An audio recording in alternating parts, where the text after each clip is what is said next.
দর্শক, আজকের ভিডিওটি আপনি যদি পুরোপুরি দেখেন তাহলে এমন কিছু ফল সম্পর্কে জানবেন, এমন কিছু ফল দেখবেন যেটা আগে কখনোই দেখেননি। ভিডিওটা খুবই ইন্টারেস্টিং, তথ্যবহুল, পুরোপুরি দেখতে থাকুন। এই ফলটাকে একটু ভালোভাবে লক্ষ্য করে দেখুন, কেমন একটা বড় সাইজের ফল। এই ফলটা মালয়েশিয়াতে হয়। এই ফলটাকে জল নারকেল বলা হয়। দেখতে পাচ্ছেন বেশ চমৎকার একটা ফল, অনেক বড় সড়ো। এই ফলটাকে কাটলে ওই যে তাল গাছে যে কচি তালগুলো হয়, ভেতরে সাদা অংশ থাকে, কাটলে অনেকে আঞ্চলিক ভাষায় তালপুর বলে, বাজারে কিন্তু কিনতে পাওয়া যায় তালের চোখ যেটাকে বলা হয়। তো ওই রকমই কিন্তু এইটা কাটলেও ভেতরটাতে রয়েছে, বেশ চমৎকার। এটা জল নারকেল বলা হয়, শুধুমাত্র মালয়েশিয়াতেই বেশি দেখা যায়। আচ্ছা, আরেকটা ফল দেখাই। কিছুদিন আগে এই ফলটাকে আমি রান্না করা দেখিয়েছিলাম, আজকে আবারও দেখাচ্ছি। এটা আঞ্চলিক ভাষাতে ওরা স্বর্গের ফল নামে ডাকে, মোমোর ডিকা নামে ডাকা হয়। এটার যে নাম সেটা অরিজিনাল মোমোর ডিকা। তো এই যে দেখতে পাচ্ছেন, এর ভেতরে করল্লা, পাকা করল্লা থাকে, ঠিক ওই রকমই রয়েছে বিচি। তবে এটার আবার বিশেষ গুণ রয়েছে, বিরিয়ানির সাথে আপনি যদি বিরিয়ানি চালের সঙ্গে মিক্সিং করে রান্না করেন, এটা কিন্তু প্রচন্ড পরিমাণে মিষ্টি লাগে, মানে অনেকটা পায়েসের মতো হয়ে যায়।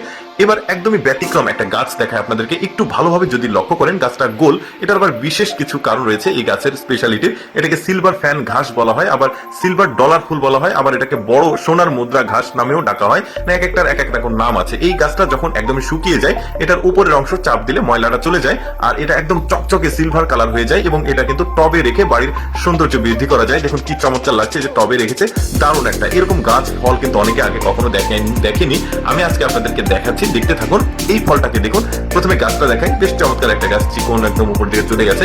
এই গাছের যে ফল রয়েছে, একদম মানে ওই যে বরবটির মতো শাখা এসে নিচে এসে এটা বড় হয়ে গেছে। এটা যখন আবার পরিপক্ক হয়ে যায়, এই ফলটার ফেটে যায়, ফেটে গিয়ে একটা ফুলে পরিণত হয়। এটা আবার প্রচন্ড পরিমাণে মিষ্টি। এই যে পাতলা যে প্রলেপটা রয়েছে, এটা সবজি হিসেবে রান্না করে খাওয়া যায়, পাশাপাশি এমনি কামড়িয়েও খাওয়া যায়। প্রচন্ড পরিমাণে মিষ্টি লাগে, একদমই ব্যতিক্রম। এটা কিন্তু গন্ধ খুব একটা সুখকর বা ভালো না, কিন্তু এটা প্রচন্ড মিষ্টি একটা ফল। এরপরে যে ফলটাকে দেখাবো, এটাও রান্না করে খাওয়া যায়, অনেকটা মাছের ডিমের মতো স্বাদ। এই তথ্যগুলো যেখানে এই ফুটেজগুলো সংগ্রহ করা ছিল আমার, সেখানে তথ্যগুলো দেওয়া ছিল, তো সেই হিসেবে আমি আপনাদেরকে জানাচ্ছি। তারপরে এই ফলটাকে দেখুন, এটাও একদমই ব্যতিক্রম একটা ফল। এটা কাঁচা আছে, পাকলে এটা হলুদ হয়ে যায়, আর এটা সসের মতো টক লাগে। তখন বিভিন্ন রকম মানে জিনিসপত্র দিয়ে খাওয়া যায়, যেমন সামুচা, সিঙ্গাড়া, ওগুলো দিয়ে আছে সস যেভাবে খাই মোংলাই, ওইভাবে আসলে খাওয়া যায়। বেশ চমৎকার ফলটা, দেখতে একটু ব্যতিক্রম, কিন্তু পাকলে একদম হলুদ টক সসের মতো হয়ে যায়।